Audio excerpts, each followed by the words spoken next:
Muito boa noite a todos e todas, meus amigos e minhas amigas do Grupo Espírita Luz e Amor.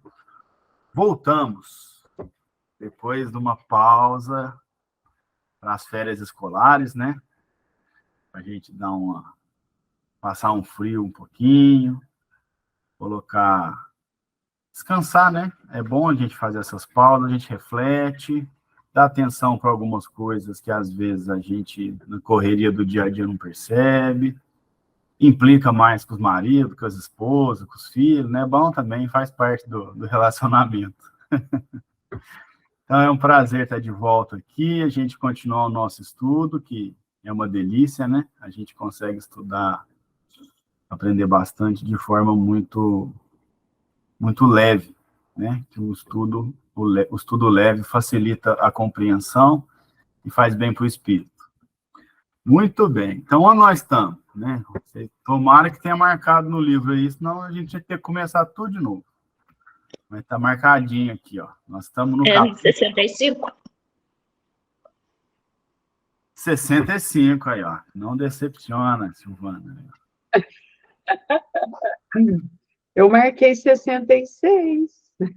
Eu adiantei, né, Silvaninha? Talvez eu tenha lido... 65. Leu só um pedaço, agora tem que retornar. Isso. Tá aí. Temos a contraprova aí no YouTube também, se precisar. Mas é isso aí, ó. 65. Nós estamos no capítulo 17. Acho que a gente começou a falar do 65, né? Mas eu sempre volto, né? Para não parar na metade, para não ficar o raciocínio quebrado. Então é isso aí. Capítulo 17, item 65. Lembrando que nós estamos num estudo horizontal, numa mesa redonda, como um estudo espírita deve ser, sem hierarquia, sem professor. Nós estamos aqui debatendo e construindo conhecimento juntos, como a gente tem feito desde o começo do livro. Então, para dar aquela lembradinha rapidona, né? Nós estamos aí no livro A Gênese, os Milagres e as Predições segundo o Espiritismo. Estudamos já a parte da Gênese, que é a primeira parte, que trata do desenvolvimento físico da Terra.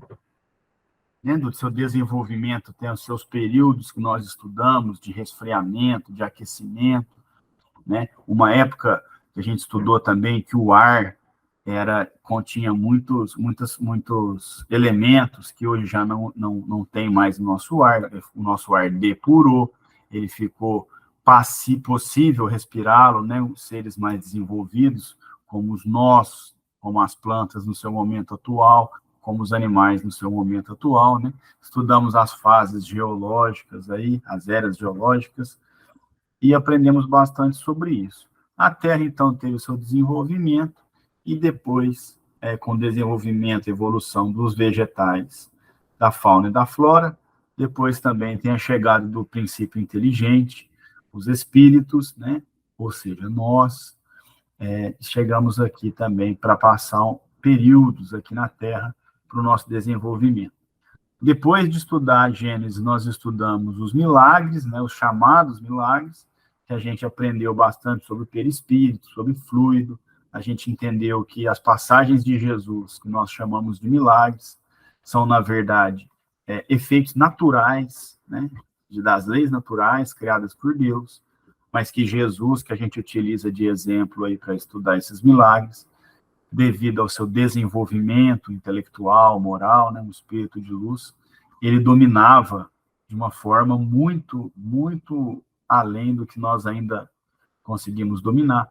Por isso que ele tinha a dupla vista muito bem desenvolvida, né? Ele conseguia se desdobrar e ele tinha esse convívio no mundo material e espiritual praticamente simultâneo, né? Conseguia ver ali. Então, por isso que a gente foi estudando os vários milagres e Kardec foi mostrando para nós que são, na verdade, faculdades naturais que a gente um dia vai ter a capacidade de fazer quando nós atingirmos esse grau, né? Estamos longe demais, mas é assim que funciona. Depois nós entramos na terceira parte do livro, que fala das predições, né? É onde nós estamos. Que a gente vai falar, que a gente aprendeu também sobre as predições, ou seja, essas previsões. Nós vimos que as predições divinas, né, aquela vontade de Deus, ela vai acontecer de todo jeito, ela é inevitável, porque Deus consegue aí cumprir os seus desígnios, as suas vontades, porque ele é todo poderoso, né? Então, ele consegue criar leis, né, que seus desígnios vão sendo cumpridos independentemente da vontade individual do espírito, né? Agora, tem as predições, como a gente viu também, que o espírito consegue ver a intenção do outro, né, através da tela mental, né? Só que essa predição, ela depende do livre-arbítrio. Então, por tudo que depende do livre-arbítrio pode mudar, né? Eu posso, por exemplo, aqui combinar de encontrar com algum de vocês, depois da reunião eu te ligo. Então, se alguém ouvisse isso, fala assim, o Caio vai ligar para fulano. Ele, é uma predição, mas ela vai se cumprir? Olha, depende, né? Porque depende de vontades, depende de que eu telefone, de que a pessoa atenda a ligação, né? Então, algumas predições, elas têm essa variação, essas predições individuais. Inclusive, elas podem Kardec faz um alerta sobre as predições que traz horário fixo, data, olha, no dia tal, no horário tal, vai acontecer tal coisa, né? Ele pede para que a gente fique muito alerta com isso, porque dificilmente isso acontece devido a essas faculdades, né? A esse livre-arbítrio, que é uma lei natural. O livre-arbítrio é uma lei natural, então sempre vai ser respeitado. Então, basicamente, a gente foi desenvolvendo o estudo, e agora nós estamos tratando do juízo final, né? Nós estudamos sobre o juízo final, que o juízo final que está no Evangelho é aquele juízo final alegórico, né? Que fala que vai chegar um dia e que vão ter sinais, e aí Deus virá e vai separar, vai ficar um de um lado, o outro do outro, e ele vai fazer um julgamento, né? Como se fosse num único dia, ele julgasse a humanidade toda e depois destruiria fisicamente a Terra, né? Separaria os bons dos maus e faria essa destruição da Terra. E aí nós estudamos com Kardec que não faria sentido isso, porque primeiro a destruição física da Terra quando ela ainda está se desenvolvendo. Depois, passagens de pessoas que ainda não exerceram o seu livre-arbítrio, por exemplo, crianças em tenra idade. Como é que um menino de 1 mês vai ser julgado, né, com o mesmo martelo do que eu, que tenho 37 anos, que já errei muito, já acertei muito? Eu tive oportunidade de escolher, né, contra uma criança que não teve, ou uma mulher que está grávida, né, o neném nem nasceu ainda. Então, que isso não faria sentido lógico, né, no ensinamento aí de Kardec. E aí ele começa a fazer um desenvolvimento de raciocínio que a gente começa a entender melhor do que seria esse juízo final. E é a partir daí que nós vamos. Item 65. Vou só aumentar um pouquinho, está pequeno. Item 65. Materialmente, a ideia de um julgamento único seria, até certo ponto, admissível para os que não procuram a razão das coisas. Quando se cria, ou seja, está conjugando o verbo crer, né? Quando se acreditava que a humanidade toda se achava concentrada na Terra, que seus habitantes fora feito tudo o que o universo contém, né? Então, nessa ideia de um juízo final ali na Terra, vai fazer sentido para quem acredita que todos os seres estão concentrados na Terra, que não haveria outros planetas habitados e com vida, né? Que a gente já estuda, a gente sabe que não é assim. Aí ele continuou. É, porém, inadmissível, desde que se sabe que há milhares de mundos semelhantes, que perpetuam as humanidades pela eternidade em fora, ou seja, pela eternidade afora, e entre os quais a Terra é dos menos consideráveis, simples ponto imperceptível. Então, aqui a gente lembra de quando a gente estudou aí sobre astronomia. A gente deu uma passada em astronomia quando a gente estudava a Gênesis. Então, hoje, quando a gente estudou, a gente viu que a Terra não é nem um grão de areia perto do universo. É um pedaço de um grão de areia. Então, esse entendimento de que o juízo final se daria na Terra dessa forma é próprio de nós, seres humanos, daquela época, quando a gente achava que a Terra era o centro do universo e que tudo que foi criado estaria voltado para a Terra. A gente acreditava que o Sol era feito para nós, a Lua, as estrelas e todo o resto, né? Agora que a gente tem esse conhecimento mais amplo, né, que a gente sabe que existem milhares de galáxias, a gente não consegue nem contar, né? A gente só quantos astros, quantos planetas, quantos sóis, quantos satélites existem. A gente começa a perceber, então, que esse juízo final não faria sentido por essa perspectiva de que a gente é apenas, nas palavras de Kardec aqui, um ponto imperceptível no universo. E aí ele continua. Vê-se, só por este fato, que Jesus tinha razão de declarar a seus discípulos, abre aspas, há muitas coisas que não vos posso dizer, porque não as compreenderíeis, fecha aspas. Dado que o progresso das ciências era indispensável para uma interpretação legítima de algumas de suas palavras. Ou seja, não dava para Jesus falar para os discípulos, né, sobre outros planetas, por exemplo. Na ideia daquela época, era inaceitável. A gente até achava que a Terra era plana naquela época. A gente achava que as estrelas estavam presas numa abóbada. Lembra que a gente estudou isso aí? Como se elas estivessem presas no céu. A gente acreditava nisso. E era uma crença que não era localizada, era uma crença arraigada, difundida. Então, era incompreensível para nós, a gente não conseguia entender isso, né? A gente não conseguia conceber, por exemplo, a Terra ser redonda, porque naquela época a gente não conhecia a lei da gravidade, a gente ia falar assim, ué, mas aí a gente derrama, né? O mar derrama na beirada da esfera, né? A gente não tinha essa compreensão na época. Então, Jesus, quando fala que tem várias coisas que ele não pode dizer, é porque a gente, naquela época, ainda não tinha capacidade de compreensão. Depois ele continua.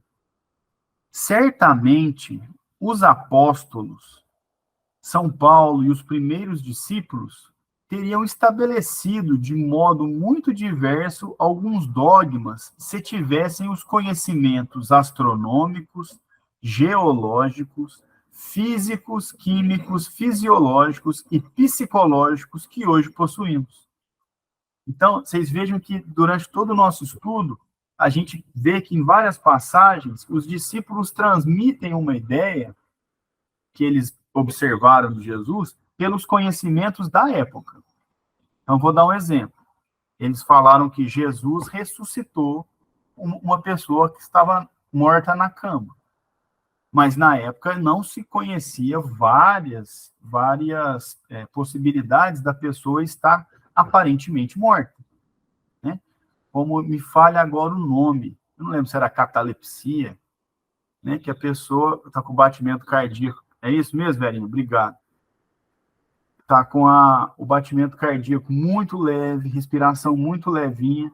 Então, para o povo daquela época, a pessoa estava morta, não tinha esse conhecimento, né? Então, se os discípulos tivessem os conhecimentos sobre astronomia, né, sobre a geologia, né, não conhecia as eras geológicas, nada disso, os estudos da física, da química, né, da fisiologia e até questões psicológicas, como a gente conhece hoje, com certeza, eles teriam tido uma impressão diferente do que eles aprenderam, do que eles viram lá, né? Por exemplo, o que eu posso dar aqui também é depressão. Era inimaginável naquela época se pensar em depressão. Uma pessoa que está... Hoje a gente conhece. A depressão é uma doença, a gente consegue perceber, né? Ver, começa a estudar, entender um pouco melhor. Naquela época não se tinha esse conhecimento. Então, os discípulos, quando escreveram o Evangelho, eles escreveram o Evangelho de acordo com a sua visão, o que eles viram com os conhecimentos da época. É isso que Kardec está falando para nós aí. Ana, fica à vontade, pode falar. Só te interromper um pouco aí e dizer que naquela época os gregos já tinham estudos, inclusive bastante avançados, a respeito da origem do universo. Eles queriam saber a origem do universo, como é que as coisas funcionavam, né? Como tudo aconteceu, de onde se originou. Então, eles estudavam, eles se preocupavam com isso, era chamada physis, a fase da physis na Grécia.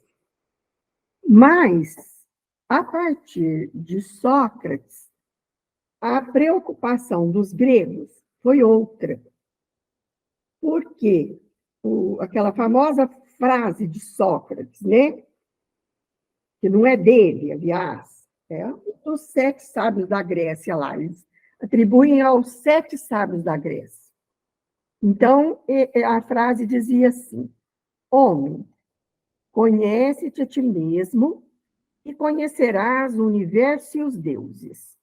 Porque se o que procuras não encontrares dentro de ti, não encontrarás em lugar algum. Então, mudou a face, né, dos estudos que eram voltados para o cosmos e foi voltado para o homem, para o autoconhecimento. Interessante, né? Mas eles já tinham estudos certos sobre, eles eram curiosos para saber sobre a origem do universo, como é que tudo se originou, como é que as coisas funcionavam. Perfeito, Ana, obrigado. Tinham um começo de estudo, como você bem disse, né? Mas ainda não tinham ali as lentes, né, Ana, que a gente estudou aí, e não conseguiam, então, uma observação e ter uma... porque as lentes, como a gente estudou, até a Ana ajudou muito aí, a lente foi um salto, né? Para a gente conseguir observar as sombras, né? Observar os planetas e os astros. Muito bem. Tinham lá os instrumentos deles, né? Mas muito assim ainda rudimentares, e eles se observavam muito, né? A natureza, observavam as estrelas, a posição delas, tudo isso era observado. Isso mesmo, muito bom. Bom, aí Kardec continua dizendo o seguinte, ó. Daí vem o ter Jesus adiado a completação de seus ensinos e anunciado que todas as coisas haviam de ser restabelecidas. Né? Então, completar os ensinamentos de Jesus, né, ele adiou. Nós não tínhamos condições de estudar o que ele tinha para dizer. Por isso que a gente tem aí o Consolador, né, que também nós estudamos aqui, aliás, né, o Consolador, que é o nosso objeto de estudo de todas as reuniões que nós temos aqui. O Consolador é o Espiritismo. Né? Então, a completação, né, o complemento, a continuação dos ensinamentos de Jesus dependiam do quê? Do desenvolvimento da ciência. Né? E não só das ciências exatas e biológicas, mas também das ciências humanas.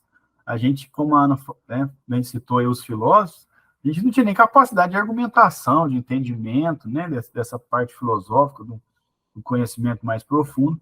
Então, por isso que a ordem das coisas havia de ser restabelecida, ou seja, a gente ia conseguir entender o porquê das coisas. E o Espiritismo, por exemplo, ao trazer as comunicações, né, o contato com os espíritos dão relatos de suas vidas para nós. E aí a gente consegue ver na prática o que Jesus dizia já. a importância do perdão. Às vezes a gente perdoa alguém que a gente nunca mais viu. Aí você não vê o efeito. Mas quando a gente começa a estudar e vê que lá na frente, na outra vida, ou do outro lado do lado do mundo dos espíritos, isso tem um efeito enorme, a gente começa a entender um pouquinho melhor sobre isso, né? Muito bem. Item 66.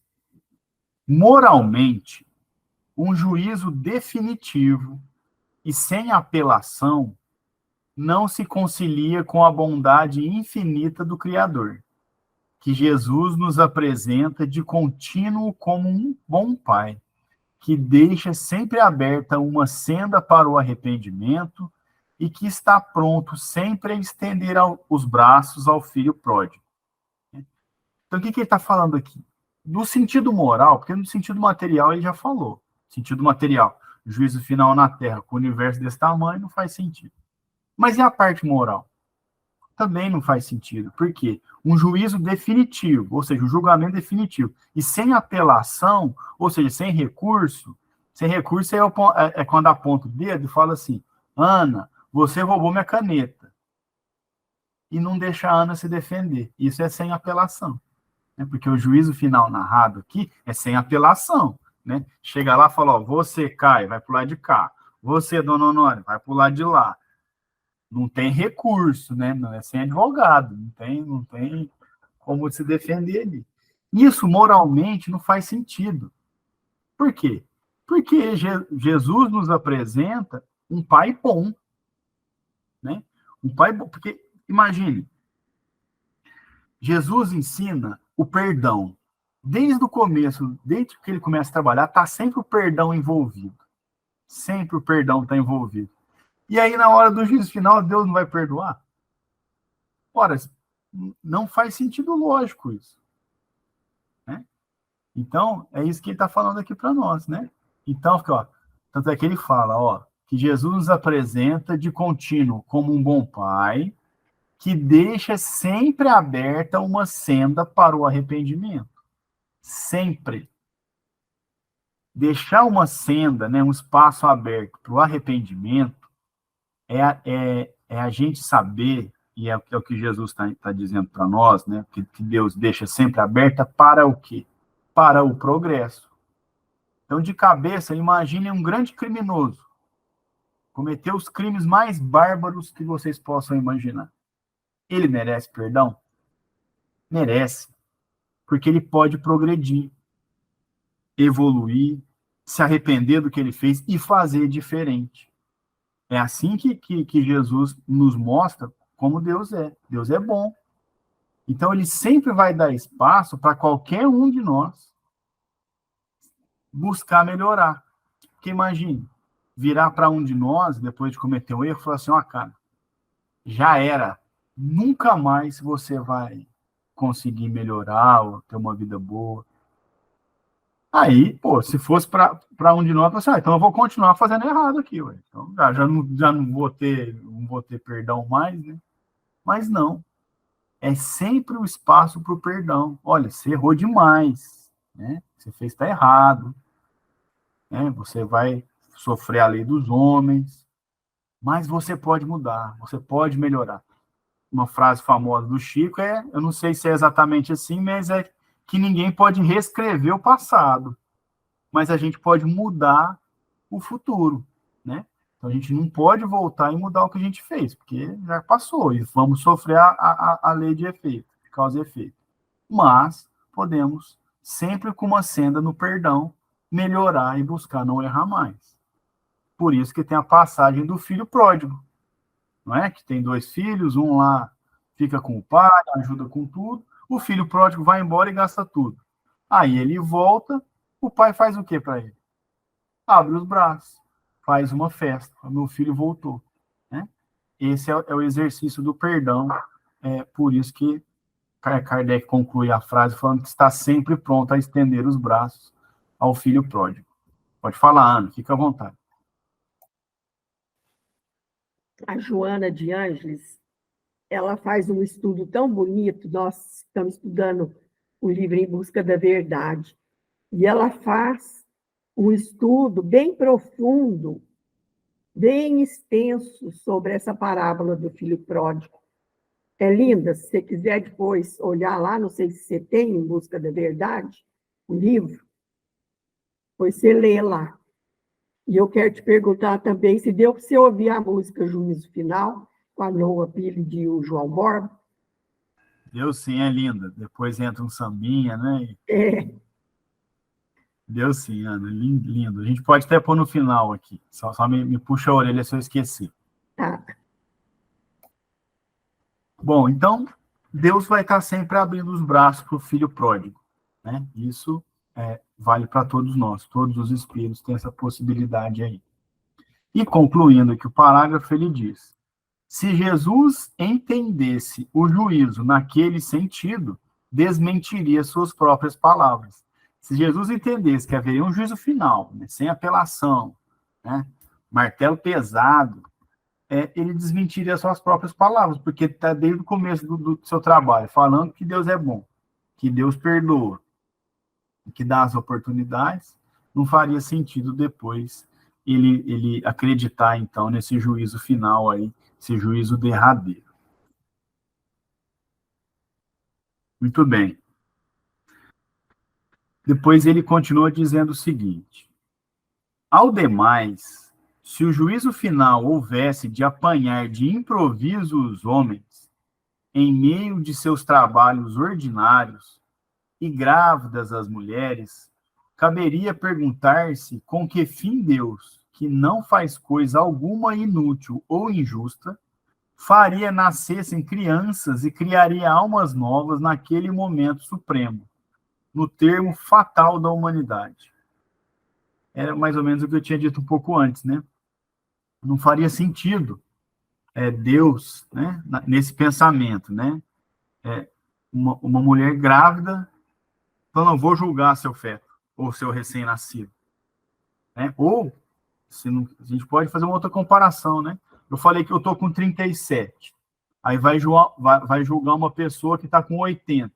Não faz sentido também, né? Porque às vezes a pessoa errou mais depois que aconteceu alguma coisa na vida dela, depois dos 40, né? Ou julgar uma criança de 5. Não haveria justiça nisso. E Deus é justo. Nós estudamos aí as atribuições de Deus no começo da Gênesis também, e a justiça é uma delas, né? Então, isso também não faria sentido. E também não caberia também a gente entender que Deus faz coisa inútil. Por que uma mulher engravidaria se ela seria julgada e o feto antes de se dar à luz, por exemplo, né? Porque na passagem do Evangelho fala que Jesus chegaria, né, chegaria de uma vez e julgaria todo mundo, inclusive as mulheres grávidas.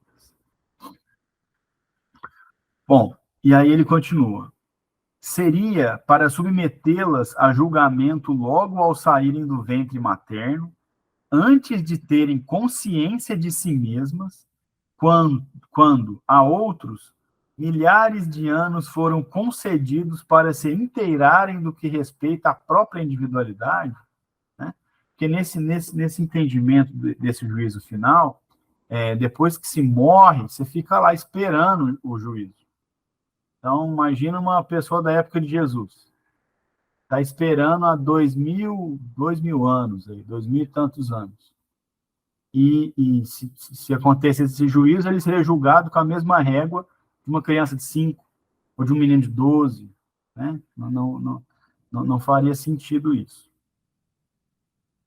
E ele continua depois. Ó, para que lado, direito ou esquerdo, iriam essas almas, que ainda não são nem boas nem más?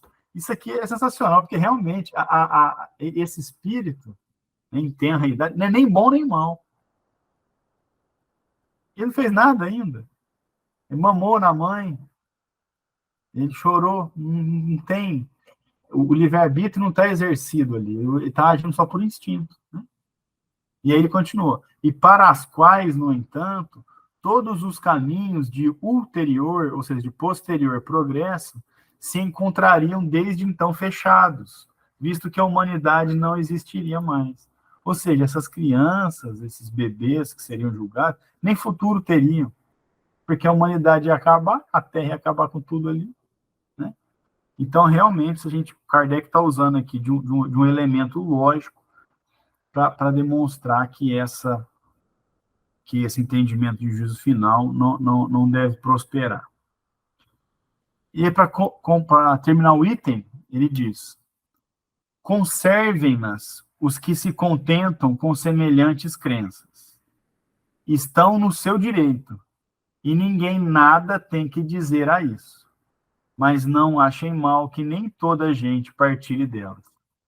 Essa parte aqui é um exercício de humildade muito admirável.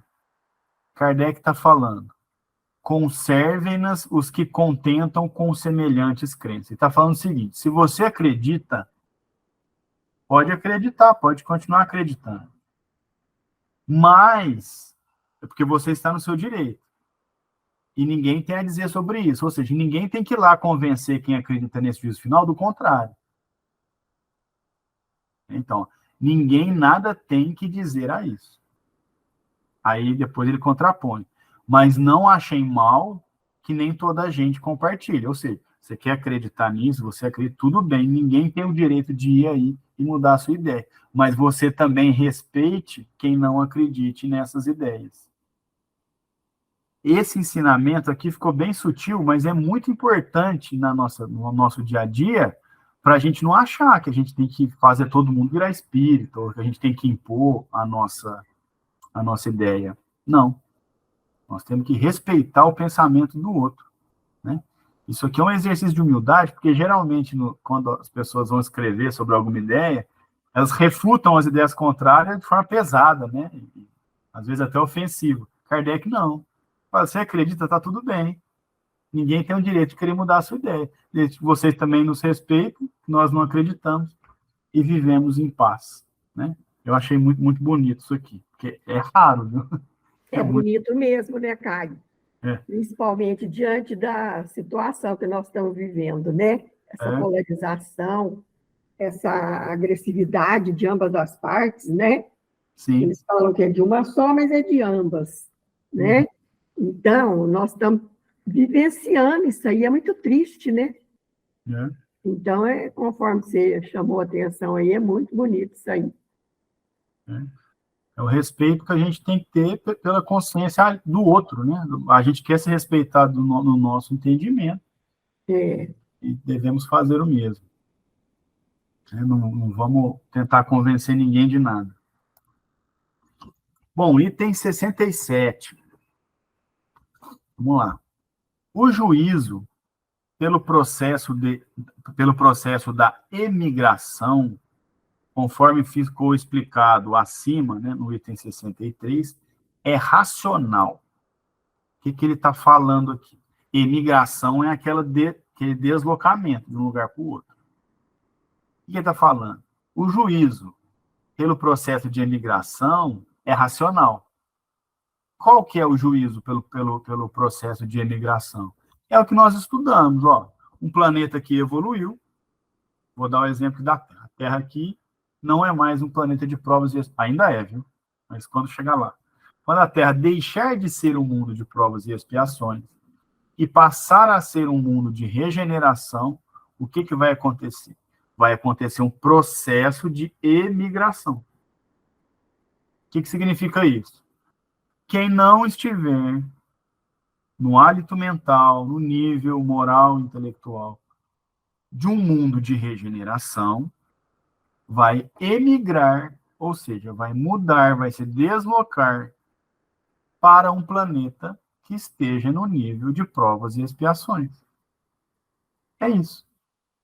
E assim por diante. Depois, eu não lembro bem a escala, mas depois do mundo de regeneração, ainda não são os felizes, né? Ou já são, eu não me lembro. Mas quando o planeta deixar de ser regeneração e subir um degrau, acontece o mesmo processo. Quem não estiver nessa evolução é a mesma coisa de uma escola. Você está na primeira série, chegou no fim do ano, né? não tem condição de ir para a segunda série, não está sabendo adição, não sabe fazer soma de mais, como é que vai multiplicar? Não tem jeito. E aí o que acontece? A turma vai para a segunda série e você vai para a primeira série de novo, talvez em outra escola. É isso. É um raciocínio. Oi? Acho que são os mundos primitivos, os mundos de prova e expiação, os mundos felizes, são os mundos de regenerados, os mundos celestes e os divinos, né? Eu não lembro, sinceramente. É por aí. Depois a gente pode conferir lá no Livro dos Espíritos, essa parte aí. Mas é isso. Então, o Kardec já está trazendo aqui, ó, o juízo pelo processo de imigração, ele é racional. Ele é racional por quê? Porque não tem, primeiro, não tem justiça, porque Deus não vai mandar ninguém para um outro planeta que não esteja dentro do merecimento daquela pessoa. Não tem justiça, não tem destruição material, e ainda tem uma via de mão dupla, porque quem vai para um mundo, né, não acompanha o desenvolvimento de um planeta e vai para outro, ainda leva os seus conhecimentos para aquele outro planeta e ajuda no desenvolvimento daquele planeta. Né? Aí nós temos um processo justo, um processo útil, porque não tem nada de inútil, né? Que faz muito sentido. Por isso que Kardec diz, funda-se na mais rigorosa justiça, visto que conserva para o espírito eternamente o seu livre-arbítrio. Ué, por que eu não desenvolvi? Porque eu não quis. E eu posso? Pode. Aí é aquela questão, né, que as mães falam. Poder pode, a pergunta é, deve? Né? Então, assim, poder pode. É o exercício do livre-arbítrio. E aí ele continua, ó, não constitui privilégio para ninguém, ou seja, ninguém tem carteirinha VIP, ninguém vai dar carteirada, isso não tem lá, e a todas as suas criaturas, sem exceção alguma, concede Deus igual liberdade de ação para progredirem. Todos nós podemos progredir. Todos. Ah, mas eu estou numa situação muito difícil. Tem mais chance ainda, então, porque é na situação difícil que a gente encontra outros caminhos, outros pensamentos e outras atitudes. E aí Kardec diz, o próprio aniquilamento de um mundo, acarretando a destruição do corpo, nenhuma interrupção ocasionará a marcha progressiva do espírito.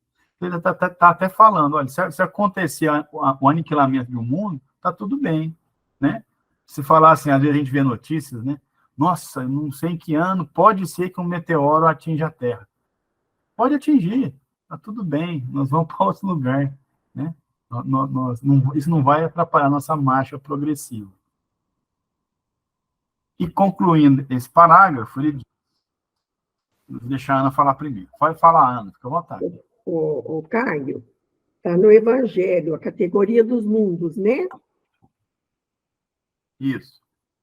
São os mundos primitivos, os mundos de provas e expiações, os mundos de regeneração, mundos ditosos, mundos celestes ou divinos. Perfeito. Obrigado. Não é Evangelho. Isso, é Evangelho, não é Livro dos Espíritos. Isso mesmo. Obrigado. Bom, e aí, para concluir, então, o parágrafo, Kardec diz, tais as consequências da pluralidade dos mundos e da pluralidade das existências. A gente estuda isso, pluralidade de mundo. É para isso que serve. Né? Se um dia alguém questionar, para que serve a pluralidade de mundos? Para isso, para a marcha do progresso. Né? Para o juízo através de um processo de emigração. Né? É ali como se fosse o maternal, toda hora eles mudam o nome, eu não sei, mas na minha época era o maternal, o fundamental, o ensino médio, faculdade, pós-graduação. É esse o caminho, né? como é que eu vou chegar no próximo passo? Desenvolvendo. Mas se eu não desenvolver, eu volto? Não. Você vai continuar no mesmo nível até você conseguir passar para um nível mais avançado. Muito bem. Depois Kardec vai dizer o seguinte: segundo essa interpretação, não é exata a qualificação de juízo final, pois que os espíritos passam por análogas fieiras a cada renovação dos mundos por eles habitados, até que atinjam certo grau de perfeição. É verdade, né? Não pode chamar juízo final, porque não é o final, né? Nós vamos passar por vários caminhos, né? A cada renovação de mundo que a gente passar, né? Até que a gente atinja aí um grau de perfeição. E aí ele conclui: não há, portanto, juízo final propriamente dito, mas juízos gerais em todas as épocas de renovação parcial ou total da população dos mundos, por efeito das quais se operam as grandes emigrações e imigrações de espíritos. Então, propriamente dito, nesses termos, né, juízo final não existe, porque nós somos seres que a gente não tem um fim. Não vai ter um último dia, né? Não vai ter isso, né? Nós tivemos um início, né? Mas um último dia não vai ter. Então, o que vai acontecer são juízos gerais, né, que a gente vai passar numa renovação parcial ou numa renovação total da população dos mundos, né? No próximo capítulo que nós vamos estudar, que é o São Chegados os Tempos, que, aliás, foi o capítulo que a gente começou esse estudo, né? A gente achou que a pandemia ia ser rapidinha. A gente achou que dava para estudar só aquele capítulo. Lá fala justamente dessas renovações, que às vezes é localizada, né, de determinada parte do globo, e às vezes é uma renovação geral, né, que passa geral no sentido do planeta, né, total da população dos mundos. E aí, nessas ocasiões, que operam essas emigrações e imigrações, o famoso vai e vem de espíritos, né, vai uma turma para cá, uma turma para lá, para justamente estabelecer essa marcha, né? A gente vai passar de série, ou os repetentes vão lá para um outro planeta, no mesmo nível, e aí vai havendo essa troca, e essa troca é sempre produtiva. Deus não faz nada que não seja produtivo, né? Como eu disse, até para aqueles que vão repetir de série e vão mudar de planeta para um planeta do mesmo nível, eles vão levar uma carga de conhecimento, né, uma carga especialmente intelectual, e vão auxiliar no desenvolvimento do planeta que eles estão chegando. Carlos, achei interessante que essa renovação ela pode ser parcial ou total, né?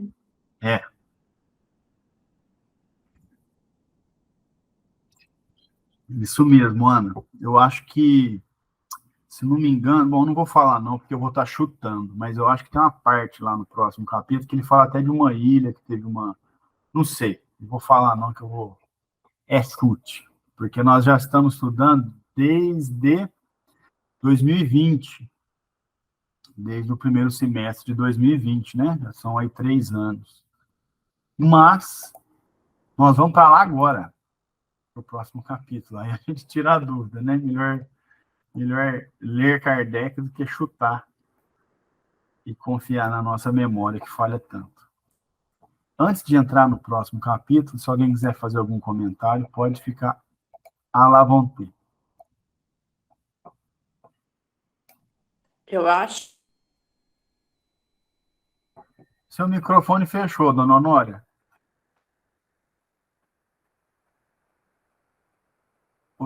Dona Honória, o seu microfone está fechado, viu? Agora deu certo. Fechou de novo. Agora foi. Agora a gente vai ler os tempos são chegados. O que passa, aqui a gente passamos esse tempo agora dessa pandemia, está falando aqui, né? Eu acho que é isso aí, né? Isso. que acontecer, né? Toda vez que tem, ele vai falar aqui, né, nós vamos estudar, que tem esses desencarnes em massa, né, desencarne de muita gente, acontece também esse processo de emigração e imigração de espíritos, né? Então, é exatamente isso que a senhora falou. Esse é um exemplo, sim. Bom, nós temos 7 minutos, então eu vou começar, e aí, se não der, a gente volta de novo, porque nós não temos pressa. Estudar sem pressa é muito importante. Então, começamos agora o capítulo 18, que é o último capítulo da Gênese, chamado São Chegados os Tempos. Nós vamos trabalhar aí os sinais dos tempos e a geração nova. E eu já vou adiantar que geração nova é uma enxurrada de esperança nos nossos corações, porque é justamente isso que acontece com todas as gerações que vão vindo, porque a gente sabe que as gerações que vão vindo vão trazendo progresso, né? E é por isso aí que a turma investe muito em evangelização, para facilitar o trabalho das gerações novas, né? Plantar uma sementinha, e depois eles desabrocham, que é uma beleza. Fica à vontade, Verinha, pode falar. Então, eu vou aproveitar e falar aqui, nós fizemos um atendimento num trabalho de desobsessão para um jovem de 14 anos. Então, veio um espírito e nos orientou o seguinte, que os jovens hoje, as crianças, adolescentes, eles estão evoluindo muito intelectualmente e deixando a moral. A moral está ficando para trás. Então, o que foi sugerido? A chamar esses jovens para o trabalho, no bem. Por exemplo, um filho ir lá ajudar um evangelizador, ou mesmo um idoso, alguém assim, nesse sentido. Então, a moral tem que igualar com a intelectual. É isso mesmo. E nós, como pais, também, a gente preocupa tanto em vai fazer inglês, vai fazer não sei o quê, vai, Isso. né? A gente também tem que pensar muito nessa parte moral, porque a gente sabe que no fundo lá o que vai contar mais, especialmente que a gente pensa muito nos filhos, nós queremos que nossos filhos sejam felizes, né? O que vai contar mais na felicidade ali, né? A moral vai fazer uma diferença muito grande. Muito bem, é isso aí. Temos que investir nessa questão, sim. Então, vamos lá. Deixa eu pegar aqui. A gente começa estudando, então, nessa parte, os sinais dos tempos. Item 1.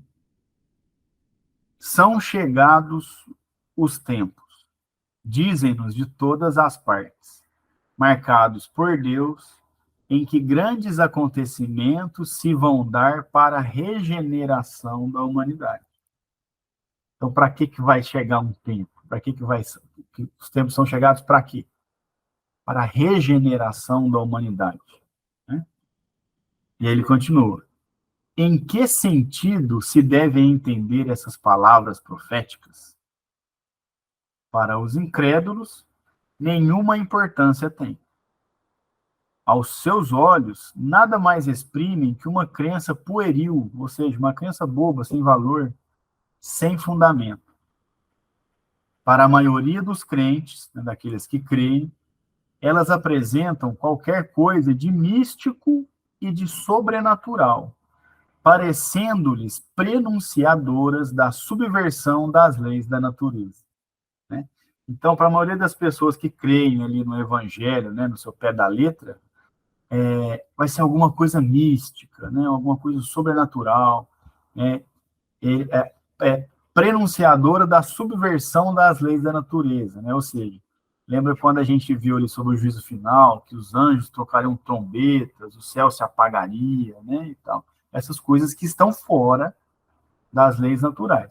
Mas nós estamos estudando, desde o começo aqui, que lei natural é imutável, porque ela é uma lei perfeita, né? Ela é produto divino.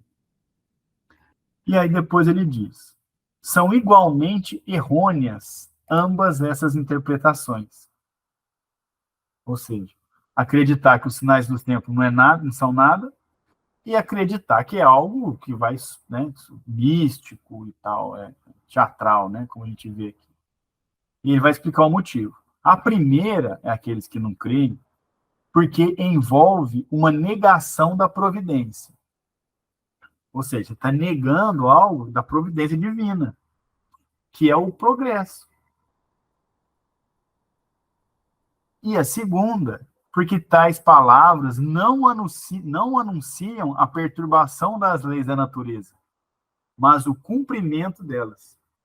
Olha que beleza. Então, na verdade, os tempos chegarem, né, essas revoluções, elas não vão deturpar, não vão modificar as leis da natureza. Elas vão, na verdade, cumprir as leis da natureza. Que as leis da natureza, especialmente dentro do progresso. Né? E é isso aí. Continuamos curiosos para saber, mas que sinais são esses? Então, não percam o próximo estudo na semana que vem, porque nós vamos descobrir isso. Né? Aí nós vamos trabalhar aqui sobre a criação, a harmonia, e nós vamos ter um entendimento mais claro do que são esses tempos, né? Porque às vezes a gente, especialmente porque vê muito em filme, né? Às vezes teve uma educação ali que falou muito disso, a gente está pensando ali numa coisa mais teatral do que real, né?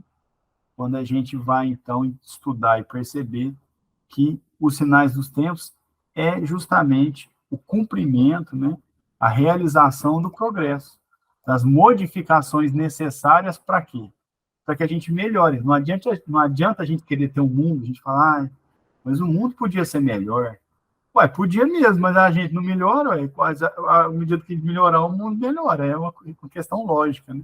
Kardec vai trazer para nós aí. Então, a gente vai entender que tem que reformar a casa. Reclamar que está com goteira não adianta. Tem que tampar as goteiras e arrumar tudo.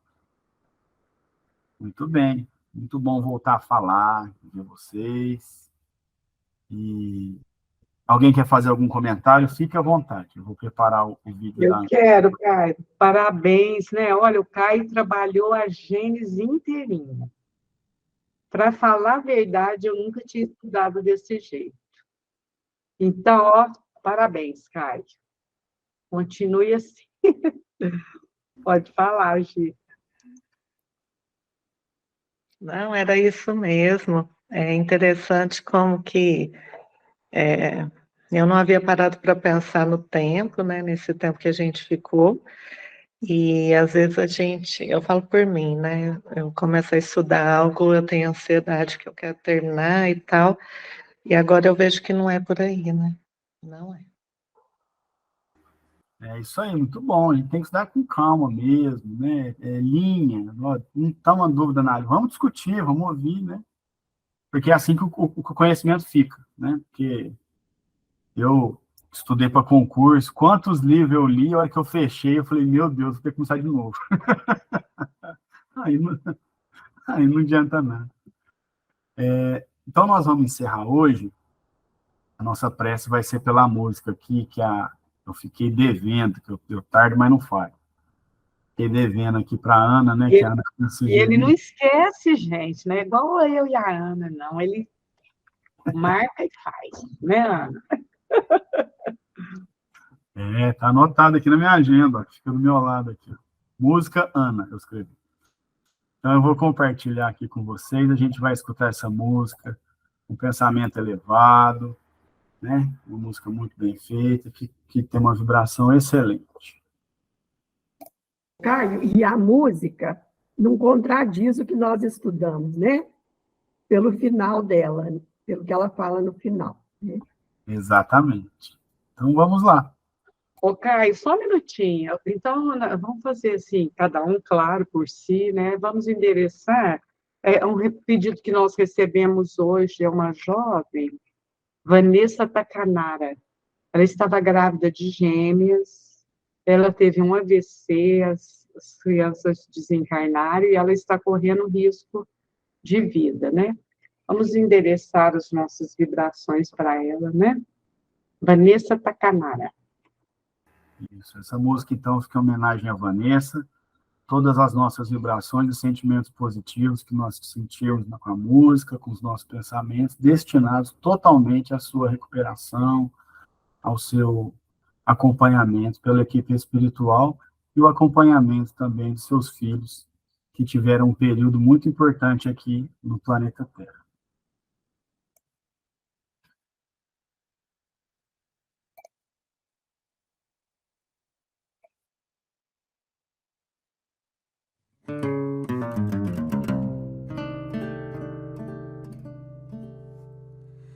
ושוב תזרח השמש בעולם, האור יגיע אל הלבבות, הרע עוד יישרף בלהבה, ושוב תהיה נצחית האהבה.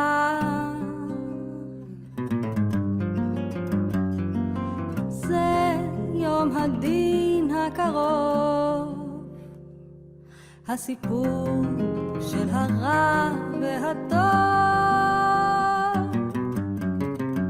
תנו לי עיניים לראות איך הרוע נשרף בלהבות. O sol há de brilhar mais uma vez, a luz há de chegar aos corações do mar. Será queimada a semente, o amor será eterno novamente. É o juízo final, a história do bem e do mal. Quero ter olhos pra ver a maldade desaparecer. O sol há de brilhar mais uma vez, a luz há de chegar aos corações do mal. Será queimada a semente, o amor será eterno novamente. É o juízo final, a história do bem e do mal. Quero ter olhos pra ver a maldade desaparecer. O sol há de brilhar mais uma vez, a luz há de chegar aos corações do mar. Será queimada a semente, o amor será eterno novamente. זה יום הדין הקרוב, הסיפור של הרע והטוב. תנו לי עיניים לראות איך הרוע נשרף בלהבות. O sol há de brilhar mais uma vez, a luz há de chegar aos corações corações corações do mal. Será queimada a semente, o amor será eterno novamente, o amor será eterno novamente, o amor o amor será eterno novamente.